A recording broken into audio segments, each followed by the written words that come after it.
അപ്പോൾ സാധാരണ നിലയ്ക്ക് DM ആക്ടിൻ്റെ ഡിസാസ്റ്റർ മാനേജ്മെൻറ്റ് ആക്ടിൻ്റെ സെക്ഷൻ 17 പ്രകാരമുള്ള സ്റ്റാറ്റ്യൂട്ടറി കമ്മിറ്റിയാണ് അഡ്വൈസറി കമ്മിറ്റി. അഡ്വൈസറി കമ്മിറ്റി അത് പരിശോധിച്ച് സർക്കാരിലേക്ക് സമർപ്പിക്കും. സർക്കാരിലേക്ക് സമർപ്പിച്ചാൽ സർക്കാർ ആ കാര്യം പൊതുസമൂഹത്തിൻ്റെ മുമ്പിൽ അവതരിപ്പിക്കും. അതതിൻ്റെ ഒരു ഘടനാപരമായിട്ടുള്ള പ്രത്യേകതയാണ്. DM ആക്ട് അനുസരിച്ച് ഒരു കമ്മിറ്റിയെ നിയമിച്ചാൽ ആ കമ്മിറ്റി തരുന്ന റിപ്പോർട്ട് സെക്ഷൻ 17 പ്രകാരം സ്റ്റാറ്റ്യൂട്ടറി കമ്മിറ്റി ഏറ്റവും അടുത്ത ദിവസം പരിഗണിച്ച് അത് സർക്കാരിലേക്ക് സമർപ്പിക്കും. സർക്കാരിലേക്ക് സമർപ്പിച്ചാൽ ആ റിപ്പോർട്ട് കൂടി ലഭ്യമാകുന്നതിൻ്റെ അടിസ്ഥാനത്തിലായിരിക്കും തുടർ നടപടികൾ ഉണ്ടാവുക. ആ റിപ്പോർട്ട് നമ്മുടെ പുനരധിവാസ പ്രവർത്തനത്തിൽ കൂടി ഒരു പ്രധാനപ്പെട്ട ഘടകമാകും. കാരണം ഇപ്പോൾ ദുരന്ത ബാധിതരായ ആളുകളെയാണ് നമുക്ക് അറിയുക, അതായത് വീടുകൾ നഷ്ടപ്പെട്ട ആളുകളെ.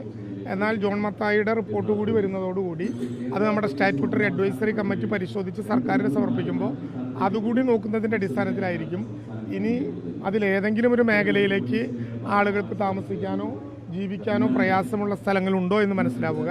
സ്വാഭാവികമായിട്ടും ചൂരൽമല പുനരധിവാസത്തിൽ ആ ഭാഗങ്ങളിൽ കൂടിയുള്ള ആളുകളെ പുനരധിവസിപ്പിക്കാനുള്ള നടപടികൾ കൂടി എടുക്കേണ്ടി വരും. അതുകൊണ്ട് ഇതൊരു പ്രധാനപ്പെട്ട റിപ്പോർട്ടാണ്. സമയബന്ധിതമായി 10 ദിവസമാണ് അവർ പറഞ്ഞത്. 10 ദിവസത്തിനകം അത് ലഭ്യമായിട്ടുണ്ട്. ഇനി അതിൻ്റെ DM ആക്ട് അനുസരിച്ചുള്ള നടപടികൾ പൂർത്തീകരിച്ചാൽ പൊതുസമൂഹത്തിൻ്റെ മുമ്പിൽ സർക്കാർ അവതരിപ്പിക്കും.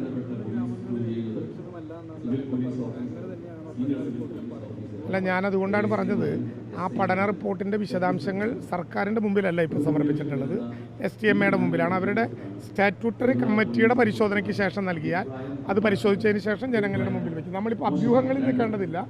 അത് അഭ്യൂഹങ്ങളുമായി ബന്ധപ്പെട്ട റിപ്പോർട്ടാണ്. യഥാർത്ഥ ചിത്രം വരട്ടെ, ചിലപ്പോൾ അത് തന്നെയായിരിക്കും, ചിലപ്പോൾ മാറ്റം ഉണ്ടാകും. അത് ഒരു ആധികാരികമായതിനു ശേഷം മാത്രം പറയും. അല്ല, സുരക്ഷിതം എന്ന് ഞാനത് ക്ലിയറായി പറയാം. ആളുകൾക്ക് ഇനി ഒരു സ്ഥലത്ത് താമസിക്കാൻ പറ്റില്ല, ഇനി അവിടെ ആളുകളുടെ താമസം ഉറപ്പുവരുത്താൻ പറ്റില്ല എന്ന് ജോൺ മത്തായി ഏതെങ്കിലും ഒരു സ്ഥലത്തെക്കുറിച്ച് പറഞ്ഞാൽ സ്വാഭാവികമായിട്ടും അവരെ മാറ്റാനുള്ള ഉത്തരവാദിത്തം ഗവൺമെൻറ് ഉണ്ട്. ചൂരൽമലയുമായി ബന്ധപ്പെട്ട സ്ഥലങ്ങളാണെങ്കിൽ അത് ഈ പുനരധിവാസത്തോടൊപ്പം അത് സാധ്യമാക്കും.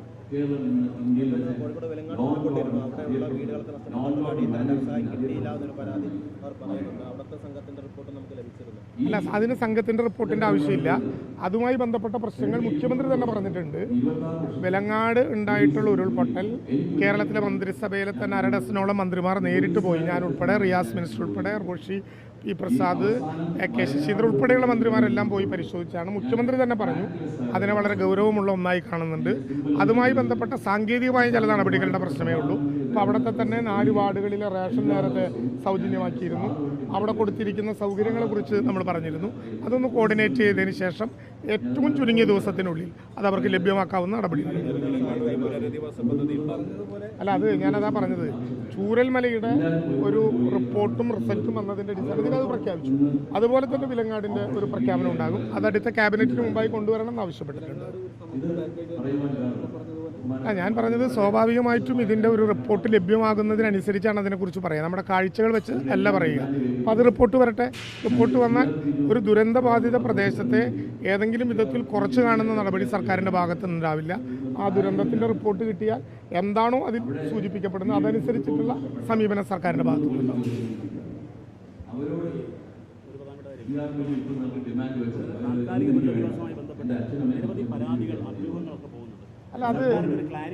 അല്ല, ഞാൻ പറയുന്നത് ഒരു പ്രതിസന്ധിയും ആ കാര്യത്തിലില്ല.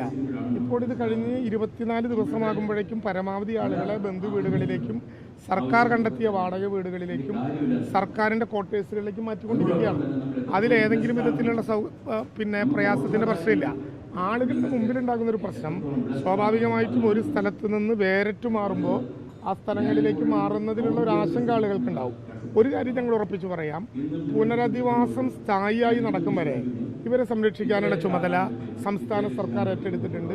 വാടക ഉൾപ്പെടെ ഉള്ള കാര്യത്തിൽ അത് പ്രഖ്യാപിച്ചിട്ടുണ്ട്. അത് കൃത്യതയോടുകൂടി നടപ്പിലാക്കും. ആരെങ്കിലും വീടിന് സ്ഥലം ചോദിച്ചു, അവർ വലിയ വാടക പറഞ്ഞു, അതുകൊണ്ട് ഞങ്ങൾക്കിനി നോക്കാനാളില്ല, ഞങ്ങൾക്ക് ചോദിക്കാനാളില്ല എന്നൊക്കെ പറയുന്ന ആശങ്ക അവരുടെ ബന്ധുക്കളായി നിന്നുകൊണ്ട് നമ്മളെല്ലാവരും കൂടി ഏറ്റെടുക്കുകയാണ്.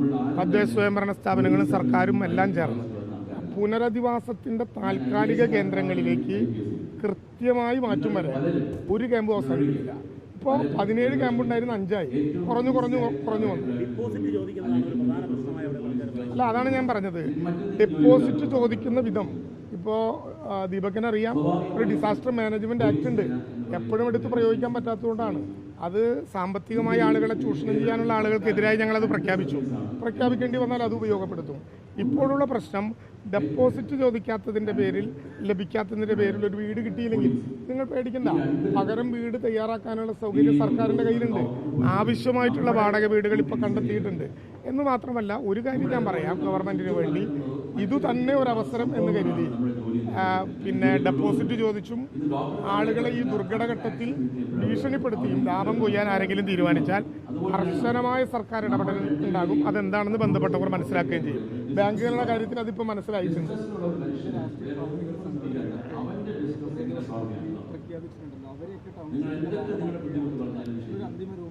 അല്ല, ഞാൻ പറഞ്ഞത് നമ്മൾ ടൗൺഷിപ്പുമായി ബന്ധപ്പെട്ട ഒരു ആശയമാണ് മുഖ്യമന്ത്രി വെച്ചിട്ടുള്ളത്. അപ്പോൾ തൽക്കാലം നമ്മൾ താൽക്കാലിക പുനരധിവാസത്തിലേക്ക് പോയിക്കൊണ്ടിരിക്കുകയാണ്. ആ ആശയം എല്ലാ കക്ഷികളുമായും ഗവൺമെൻറ് ആലോചിക്കും. മുഖ്യമന്ത്രി തന്നെ നേരിട്ട് ആ കാര്യങ്ങൾ ആശയവിനിമയം നടത്തും. അവരുടെ കൂടി അഭിപ്രായങ്ങൾ അറിയും. നമുക്കൊരു പൊതു പാക്കേജാണ്, ഓരോരുത്തർക്കും ഓരോ പാക്കേജല്ല, നമ്മളെല്ലാവരും കൂടി ചേർന്നൊരു പാക്കേജ്.